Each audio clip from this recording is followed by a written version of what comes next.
तो स्वागत है आपका फिर से एक बार आपके अपने चैनल पर। तो आज हम देखेंगे झारखंड के विद्रोह। तो झारखंड के विद्रोह में हम देखते हैं क्वेश्चन, शुरुआत करते हैं डिटेल के साथ, व्याख्या के साथ देखेंगे और बहुत ही ज़्यादा इम्पोर्टेंट है ये चैप्टर।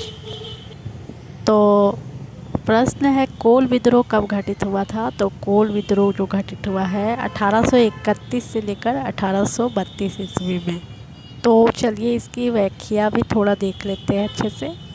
व्याख्या देखने से एक फ़ायदा ये रहता है कि आपको प्रश्न कहीं से भी पूछ दिया जाए तो आप उसका उत्तर जल्दी से दे सकते हैं, क्योंकि अगर आपको उसके बारे में पूरी जानकारी रहेगी तो आप उस प्रश्न को अच्छी तरह से समझ सकते हैं। तो आइए व्याख्या देख लेते हैं। आप चाहे तो व्याख्या को स्किप कर सकते हैं, और अगर आपको ज़्यादा डिटेल जानना है तो व्याख्या आप ज़रूर देखें। तो कोल विद्रोह जो है 1831-32 छोटा नागपुर, विशेषकर सिंहभूम, पलामू, मालभूम की कई जनजातियों का संयुक्त विद्रोह था, जिसमें मुंडा एवं हो जिसे कोल कहा जाता है ना, मुख्य भूमिका निभाई। इस विद्रोह का प्रमुख कारण था भूमि संबंधी असंतोष। इस विद्रोह का प्रमुख नेता जो थे बुद्धू भगत थे। अन्य नेताओं में सिंधराय एवं सुग्रा मुंडा महत्वपूर्ण थे। 1832 के अंत तक विद्रोह को दबा दिया गया। इस विद्रोह के परिणाम स्वरूप 1833 ईस्वी में एक नए दक्षिण पश्चिम सीमांत एजेंसी का गठन किया गया। साथ ही परंपरागत मुंडा मानकी शासन व्यवस्था को पुनः बहाल किया गया। इन्हें वित्तीय एवं न्यायिक अधिकार भी दिए गए। तो कोल विद्रोह का यह परिणाम आपका पूरा क्लियर इस व्याख्या में आपको मिल जा रहा है, और किसने किया ये भी मिल जा रहा है। तो इसीलिए डिटेल देखना बहुत ही ज़्यादा ज़रूरी हो जाता है, व्याख्या देखना बहुत ज़्यादा ज़रूरी हो जाता है। चलिए अगला देखते हैं। चुआड़ विद्रोह का मुख्य कारण क्या था? तो इसका मुख्य कारण था आर्थिक। तो 1798 ईस्वी में वीरभूम एवं सिंहभूम क्षेत्रों के चुवाड़ों ने अंग्रेजों द्वारा भूमि के लगान बढ़ाए जाने के खिलाफ उपजे असंतोष के चलते विद्रोह कर दिया। विद्रोह के व्यापक स्वरूप के समक्ष अंग्रेजी दमन विफल रहा एवं अंग्रेजों को विवश होकर चुवाड़ सरदारों को उनकी छीनी गई जमीनें एवं सारी सुविधाएं वापस करनी पड़े। विद्रोह का व्यापक स्वरूप के समक्ष अंग्रेजी दमन विफल रहा था। ठीक है, ये डिटेल आप अच्छे से देख लीजिएगा। अगला है, भूमिज विद्रोह को किसने नेतृत्व प्रदान किया था? तो ये इसका उत्तर जो है गंगा नारायण। ये एग्ज़ाम में पूछा गया है, जेपीएससी पीटी एग्ज़ाम 2021 में ये पूछा गया था। गंगा नारायण का हंगामा जिसे आप कहते हैं, ये क्वेश्चन सीधा सीधी पूछ लिया गया था 2021 की पीटी में, जेपीएससी में। तो बहुत ही ज़्यादा इम्पोर्टेंट प्रश्न है ये सारे। तो आइए देख लेते हैं इसकी व्याख्या। तो इसकी जो व्याख्या है, भूमिज विद्रोह का आरंभ 1832 ईस्वी में गंगा नारायण के नेतृत्व में हुआ था। इसका प्रभाव सिंहभूम और वीरभूम के क्षेत्रों में रहा। इस विद्रोह को गंगा नारायण का हंगामा भी कहा जाता है। इस विद्रोह की विधिवत शुरुआत 26 अप्रैल 1832 ईस्वी को बीरभूम परगना के जमींदार के सौतेले भाई दीवान माधव सिंह की हत्या के साथ हुई थी। दीवान के रूप में माधव सिंह जो थे काफ़ी बदनाम था, क्योंकि वह कई तरह के करों को लगाकर, मतलब टैक्स लगाता था और जनता का बहुत शोषण करता था। शीघ्र ही विद्रोह ने व्यापक रूप ले लिया और ब्रिटिश कंपनी की सेना ने इन विद्रोहियों को दबाने के लिए लेफ्टिनेंट ब्रेडन और टीमर के नेतृत्व में आगे बढ़ी। खरसावा के ठाकुर इस विद्रोह में अंग्रेज़ों की ओर से लड़ा था। मतलब खरसावा का जो ठाकुर था वो अंग्रेज़ों का साथ दिया था। और क्या हुआ, इस लड़ाई में गंगा नारायण मारा गया और खरसावा के ठाकुर ने उसका सिर काटकर कैप्टन विल्किंसन को उपहार स्वरूप भेंट किया। यद्यपि विद्रोह को दबा दिया गया, किंतु कोल विद्रोह की ही भांति भूमिज विद्रोह के बाद ब्रिटिश शासन कई प्रशासनिक परिवर्तन लाने हेतु विवश हो गए। तो ये था गंगा नारायण का हंगामा, जिसे कहते हैं। इतना बड़ा हंगामा हुआ था, इसीलिए कहा जाता है। चलिए अगला देख लेते हैं। अगला है संथाल विद्रोह कब हुआ था। तो संथाल विद्रोह जो हुआ था 1855 से लेकर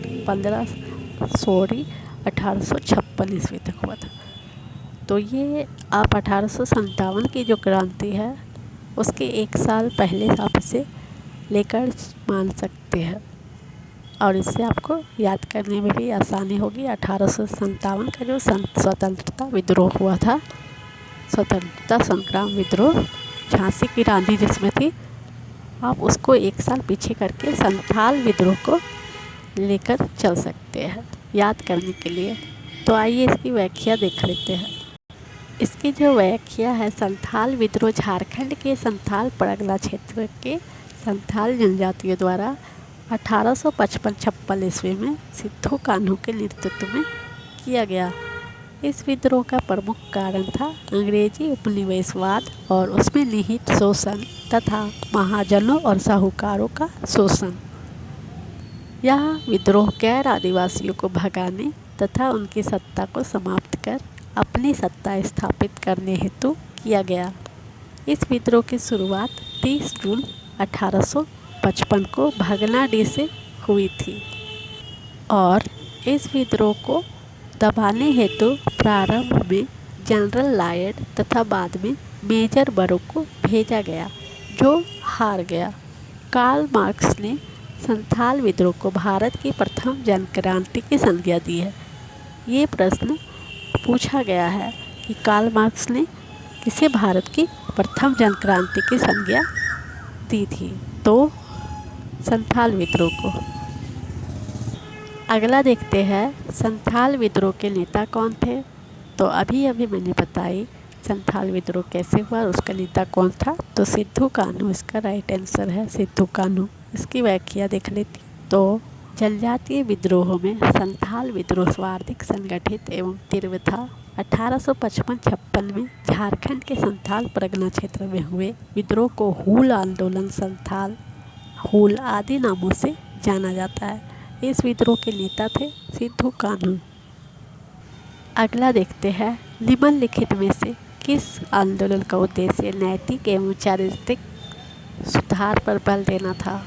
तो जो है साफाहोड़ आंदोलन नैतिक और चारित्रिक सुधार पर बल देना था। तो इसको चरित्र साफ करने के लिए आप इसे इस तरह रिलेट करके याद कर सकते हैं साफाहोड़ को। देखिए इसमें सफ़ा आ गया साफ में, तो चरित्र साफ और सफ़ा, चरित्र सफ़ा रखो। तो इस प्रकार भी आप याद रख सकते हैं इसे, साफाहोड़ आंदोलन को। इसकी व्याख्या देख लेते हैं। इसकी जो व्याख्या है ये है, साफाहोड़ आंदोलन 1870 को जन्म देने का श्रेय लाल हेब्रम उर्फ लाल बाबा को जाता है। ये 1870 में स्टार्ट हुआ था। इनका मानना था कि संथाल विद्रोह की सफलता का सबसे बड़ा कारण लोगों में धार्मिक भावना तथा आत्मबल की कमी थी। अतः उन्होंने नैतिक एवं चारित्रिक सुधार पर बल दिया था। निम्न में से कौन एक अहिंसात्मक आंदोलन था। अहिंसात्मक आंदोलन कौन सा था। खरवार आंदोलन। अहिंसात्मक मतलब जिसमें हिंसा नहीं हुई थी, जो अहिंसावादी तरीके से ये आंदोलन को चलाया गया था। तो आइए व्याख्या देख लेते हैं। तो इसका जो व्याख्या है, अंग्रेजी सत्ता के खिलाफ 1874 ईस्वी में भागीरथ मांझी के नेतृत्व में हुए खरवार आंदोलन एवं अहिंसात्मक आंदोलन था। तो देखिए इसके जो नेतृत्व करते थे भागीरथ मांझी, ये पूछा गया है एग्ज़ाम में, पूछा गया था। तो एक अहिंसात्मक आंदोलन था। इसका स्वरूप था साफाहोड़ आंदोलन जैसा ही था, मतलब जो चरित्र साफ रखो, जो अभी अभी मैंने बताया था साफाहोड़ आंदोलन के बारे, मतलब ये कुछ उसी प्रकार का आंदोलन था। भागीरथ मांझी ने अंग्रेजी शासन के प्रति असहयोग की नीति अपनाई थी और जमींदारों एवं सरकार को लगान नहीं देने के लिए प्रेरित किया था। भागीरथ मांझी आदिवासियों में बाबा के नाम से जाने जाते थे। तो देखिए, कभी कभी पूछ लिया जाता है कि भागीरथ मांझी को लोग क्या कहते थे, तो बाबा कहते थे। इनके असहयोग से जुड़े पहलुओं को ही बाद में गांधी जी ने भी प्रयोग में लाया था। तो गांधी जी ने इनके कुछ जो थे सिद्धांत, उन्हें गांधी जी ने भी अपनाया था, ये याद रखिएगा। अगला है, निम्नलिखित में से किस विद्रोह को उल गुलान की संज्ञा दी गई। तो उल गुलान किसे कहा गया था? मुल्डा विद्रोह को उल गुलान कहा गया था, उल गुलान विद्रोह कहा गया था। इसकी व्याख्या देख लेते हैं। तो इसकी जो व्याख्या है, झारखंड में बिरसा मुंडा के नेतृत्व में 1895 ईस्वी में हुए मुल्डा विद्रोह को ही उल गुलान यानी कि महान हलचल की संज्ञा दी गई। यह आंदोलन मुख्यतः मुल्डा जनजाति में प्रचलित सामूहिक खेती की व्यवस्था खूट कट्टी को समाप्त कर बैठ बेगारी प्रथा द्वारा उनका शोषण किए जाने के खिलाफ किया गया। इस आंदोलन के परिणाम स्वरूप 1908 ईस्वी में छोटा नागपुर काश्तकारी अधिनियम पारित किया गया। मतलब इस आंदोलन के बाद ही CNT एक्ट को लागू किया गया था, लाया गया था। मुल्डा विद्रोह कब घटित हुआ था? तो मुल्डा विद्रोह घटित हुआ था 1895 से 1900 ईस्वी में, ये याद रखिएगा। तो यहाँ पे देखते हैं मुल्डा विद्रोह के बारे में। झारखंड के छोटा नागपुर क्षेत्र में ब्रिटिश शासनकारी नीतियों के खिलाफ बिरसा मुल्डा के नेतृत्व में 1895 से 1900 ईस्वी के बीच एक सशक्त एवं संगठित विद्रोह हुआ, जिसे मुल्डा विद्रोह कहा गया। यह आंदोलन राजनीतिक, धार्मिक, आर्थिक और सामाजिक उद्देश्यों से प्रेरित था एवं परिणाम की दृष्टि से अंग्रेजी शासन के खिलाफ हुए जनजातीय आंदोलन में से सर्वाधिक प्रभावशाली साबित हुआ। प्रथम विश्व युद्ध के समय झारखंड में गठित होने वाला कौन सा आंदोलन था? तो प्रथम विश्व युद्ध जो हुआ था 1914 के टाइम पे, तो उस समय झारखंड में क्या हो रहा था? ताना भगत आंदोलन हो रहा था। जो ताना भगत जो गांधी जी के अनुयायी थे, ये भी एक अहिंसावादी आंदोलन था। तो इसका डिटेल देख लेते हैं। तो इसका जो डिटेल है, ताना भगत आंदोलन की शुरुआत झारखंड में जतरा उराव के नेतृत्व में 1914 में हुआ। जतरा उराव इसके नेतृत्व करता था, ये याद रखिएगा। इसी वर्ष प्रथम विश्व युद्ध भी प्रारंभ हो चुका था। यह आंदोलन एक धार्मिक पंथ के रूप में शुरू हुआ, जिसमें एकेश्वरवाद, मांस मंदिरा एवं आदिवासी नृत्य पर पाबंदी थी और झूम खेती की वापसी की वकालत की गई थी। और ताना भगत आंदोलन को बिरसा आंदोलन का ही विस्तार माना जाता है। अगला है, किसके नेतृत्व में ताना भगतों ने राष्ट्रीय आंदोलन में भाग लिया था? तो इसका राइट आंसर है महात्मा गांधी, क्योंकि महात्मा गांधी के अनुयायी थे ताना भगत। तो यहाँ पे हम डिटेल देख लेते हैं थोड़ा समझने के लिए। तो डिटेल जो है, ताना भगत आंदोलन 1914 में जतरा उराव के नेतृत्व में प्रारंभ हुआ। इस आंदोलन में अहिंसा को आमोद अस्त्र के रूप में स्वीकार किया गया। ताना भक्तों ने बाद में महात्मा गांधी के नेतृत्व में राष्ट्रीय आंदोलन में भी भाग लिया था। ताना भक्तों ने 1921 में महात्मा गांधी द्वारा चलाए गए नागरिक अवज्ञा आंदोलन में भाग लिया। 1922 में गया तथा 1923 में नागपुर में संपन्न कांग्रेस के अधिवेशन में भी ताना भक्तों ने भाग लिया था। और 1940 के रामगढ़ अधिवेशन में ताना भक्तों ने महात्मा गांधी को 400 रुपये की थैली भेंट की थी। तो ये वाला प्रश्न पूछा गया है एग्ज़ाम में, प्रीवियस ईयर के झारखंड के एग्ज़ाम में। 400 रुपये की थैली भेंट की थी रामगढ़ अधिवेशन में 1940 के टाइम में महात्मा गांधी को। अगला है, भोक्ता विद्रोह है वो कब शुरू हुआ? तो भोक्ता विद्रोह जो शुरू हुआ था 1971 ईस्वी में भोक्ता विद्रोह शुरू हुआ था। तो भोक्ता विद्रोह की व्याख्या हम देख लेते हैं। 9 जनवरी 1771 ईस्वी को 9 जनवरी 1771 ईस्वी को पटना काउंसिल से जयनाथ सिंह को गुलाम हुसैन खान के माध्यम से मिला, जिसमें उसे पलामू का किला छोड़ देने का निर्देश दिया गया। भोक्ता और चेरो दोनों ने साथ मिलकर अंग्रेज़ों का मुकाबला किया। सॉरी, वहाँ पे 1971 लिखा हुआ है, प्रिंट गलत है, आप उसे 1771 पढ़िएगा। 1771 में हुआ था भोक्ता आंदोलन, 1971 वहाँ पे गलत लिखा हुआ था, तो आप उसे सुधार दीजिएगा। तो 9 जनवरी 1771 ईस्वी को। तो फिर से पढ़ लेते हैं एक बार इसे। तो 9 जनवरी 1771 ईस्वी को पटना काउंसिल से पत्र जयनाथ सिंह गुलाम हुसैन खान के माध्यम से मिला, जिसमें उसे पलामू का किला छोड़ देने का निर्देश दिया गया था। भोक्ता और चेरो दोनों ने साथ मिलकर अंग्रेज़ों का मुकाबला किया, किंतु भोक्ता सरदार जगन्नाथ सिंह जो था पराजित होकर सरगुजा भाग गया और अंग्रेज़ों ने गोपाल राय को राजा घोषित कर दिया। इस प्रकार भोक्ता आंदोलन का ये डिटेल है, आप इसे एक बार अच्छे से देख लीजिए। अगला है घटवाल विद्रोह कब शुरू हुआ था। तो घटवाल विद्रोह जो शुरू हुआ था 1772 ईस्वी में शुरू हुआ था। इसकी व्याख्या देख लेते हैं जल्दी जल्दी, क्योंकि यहाँ पे बहुत ज़्यादा नॉइस की प्रॉब्लम हो रही है, बहुत ज़्यादा नॉइस है यहाँ पे, इसलिए जल्दी जल्दी हम ये चैप्टर ख़त्म कर लेते हैं आज का झारखंड आंदोलन। तो घटवाल विद्रोह अक्टूबर 1772 को तब प्रारंभ हुआ जब रामगढ़ के राजा मुकुंद सिंह के राज्य पर कैप्टन कैमक की सेना ने दक्षिण की ओर से तथा तेज की सेना ने उत्तर की ओर से धावा बोल दिया। इस आक्रमण में मुकुंद सिंह वहां से भाग निकला तथा घटवाल के लोगों से समर्थन की मांग की। अगला है झारखंड में 1857 का विद्रोह कहाँ से प्रारंभ हुआ था। तो ये देवघर से प्रारंभ हुआ था, रोहिणी नामक गांव से। इसकी व्याख्या देख लेते हैं। तो इसकी जो व्याख्या है, झारखंड में 12 जून 1857 ईस्वी को देवघर जिले के रोहिणी नामक गांव से सिपाही विद्रोह प्रारंभ हुआ। इस दिन रोहिणी गांव के 3 घुड़सवार सैनिकों ने 3 अंग्रेज अधिकारियों पर हमला कर दिया। इसमें मैकडोनाल्ड एवं ग्रांट घायल हो गए तथा लेस्ली की मौत हो गई।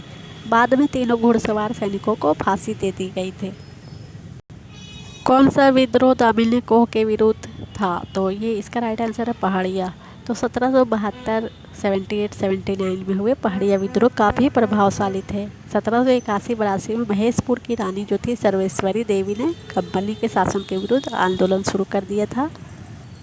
और इसमें क्या हुआ था, यह आंदोलन संथाल परगना के दामिनी को घोषित किए जाने के विरोध में किया गया था। तो महेशपुर की रानी सर्वेश्वरी देवी, पहाड़िया विद्रोह, ये सारा रिलेट करके आप याद करिएगा तो तुरंत याद हो जाएगा, ठीक है। दामिनी को तो इसमें क्लियर हो गया होगा। अगला देख लेते हैं। अगला है मुक्तवाहिनी सेना का गठन किसने किया था। तो इसका राइट आंसर है ठाकुर विश्वनाथ सहदेव। तो ठाकुर विश्वनाथ सहदेव ने मुक्तवाहिनी सेना का गठन किया था। इसका डिटेल क्या है, 1857 में इसका गठन हुआ था और पांडे गणपत राय इस सेना का सेनापति था और शेख भिखारी जो थे प्रमुख सैनिक थे। यह सेना बाबू कुंवर सिंह के संपर्क में भी थी। तो ये वाला प्रश्न बहुत बार पूछा गया है, तो ये बहुत ही ज़्यादा इम्पोर्टेंट है, तो आप इसे नोट कर लीजिएगा। बाबू कुंवर सिंह के संपर्क में थे ये लोग। अगला है जयमंगल पांडे का किस विद्रोह से संबंध है। तो इसका संबंध जो है 1857 की क्रांति या 1857 के विद्रोह से है। तो इसकी व्याख्या जल्दी जल्दी देख लेते हैं। नॉइस पॉल्यूशन बहुत ज़्यादा हो रही है, आवाज़ें बहुत ज़्यादा आ रही वाहनों के, तो हम जल्दी जल्दी इस चैप्टर को समाप्त कर देते हैं। तो 23 सितंबर 1857 ईस्वी को मेजर इंग्लिश ने रांची के डोरंडा पर पुनः अधिकार कर दिया। विद्रोही अब चतरा की ओर चले गए। अक्टूबर 1857 ईस्वी को अंग्रेजी सेना भी चतरा पहुंच चुकी थी। यहाँ अंग्रेज एवं विद्रोहियों के मध्य बहुत युद्ध हुआ था, बहुत बड़ा वाला। और अंग्रेजी सेना का नेतृत्व जो कर रहे थे लेफ्टिनेंट डॉट, और विद्रोहियों का नेतृत्व जो कर रहे थे जयमंगल पांडे और सूबेदार माधव सिंह थे। तो अगला है सरदार आंदोलन का प्रथम चरण की समाप्ति के समय बिरसा की आयु क्या थी। तो सरदारी आंदोलन जो चल रहा था, फर्स्ट चरण जो इसकी शुरुआती चरण थी, तो उस समय बिरसा मुंडा की आयु जो थी मात्र 6 वर्ष के थे, मात्र 6 वर्ष की थी उनकी आयु। इसकी व्याख्या देख लेते हैं। तो इसकी जो व्याख्या है, बिरसा मुंडा की माता का नाम क्या था, कदमी, तथा पिता का नाम था सुगना मुंडा। सरदार आंदोलन, जिसे सरदारी विद्रोह भी कहा जाता है, सरदार आंदोलन के प्रथम चरण के समाप्ति के समय बिरसा मुंडा की आयु थी 6 वर्ष। बिरसा आंदोलन का सेनापति कौन था? तो बिरसा आंदोलन का जो सेनापति थे वो थे गया मुंडा। इसे याद रखिएगा, बहुत ज़्यादा इम्पोर्टेंट है, पूछा गया है एग्ज़ाम में ये वाला क्वेश्चन। तो इसके व्याख्या जल्दी जल्दी देख लेते हैं। बिरसा मुंडा ने परंपरागत हथियारों से लैस एक बड़ी सेना तैयार की थी, जिसके गया मुंडा इस सेना के सेनापति बनाए गए थे। दोलका मुंडा को राजनीतिक एवं सोमा मुंडा को धार्मिक तथा सामाजिक मामलों का प्रमुख बनाया गया था। मतलब ये सुनियोजित तरीके से ये आंदोलन को चलाया गया था। अब झारखंड आंदोलन आंदोलन को जो चेरो विद्रोह हुआ था उसके बारे में थोड़ा सा डिटेल पढ़ लीजिए एक बार लास्ट अंत में। तो चेरो विद्रोह जो हुआ था झारखंड आंदोलन में, तो 1800 से 1818 ईस्वी के बीच में हुआ था। और यह झारखंड के पलामू के चेरो की जनजाति द्वारा ज़्यादा कर वसूली एवं पट्टों के पुनः अधिग्रहण के खिलाफ भूखन सिंह के नेतृत्व में किया गया था। तो चेरो विद्रोह के जो नेतृत्व करता थे उनका नाम था भूखन सिंह, ये याद रखिएगा, भूषण या भूखन सिंह। इस विद्रोह के परिणाम स्वरूप 1809 ईस्वी में ब्रिटिश सरकार ने जमींदारी पुलिस बल का गठन किया और 1814 ईस्वी में पलामू परगना की नीलामी की आड़ में अंग्रेज़ों ने इस पर अपना कब्जा कर लिया। अंग्रेज़ों की इस साजिश के खिलाफ 1817 में पुनः इन्होंने जनजातीय सहयोग को सुनिश्चित कर विद्रोह किया, परंतु कर्नल जो जॉन्स थे उसे दबा दिया। तो ये था चेरो विद्रोह की व्याख्या। तो अगर आपको मेरी वीडियो पसंद आ रही है, ये थे झारखंड आंदोलन, तो सब्सक्राइब कर लीजिए मेरे चैनल को और लाइक करें, शेयर करें। और आगे भी जो इसका जो बचा खुचा पार्ट है जो झारखंड आंदोलन का, ये मैं वीडियो बनाकर अपलोड कर दूँगी। तो धन्यवाद वीडियो देखने के लिए।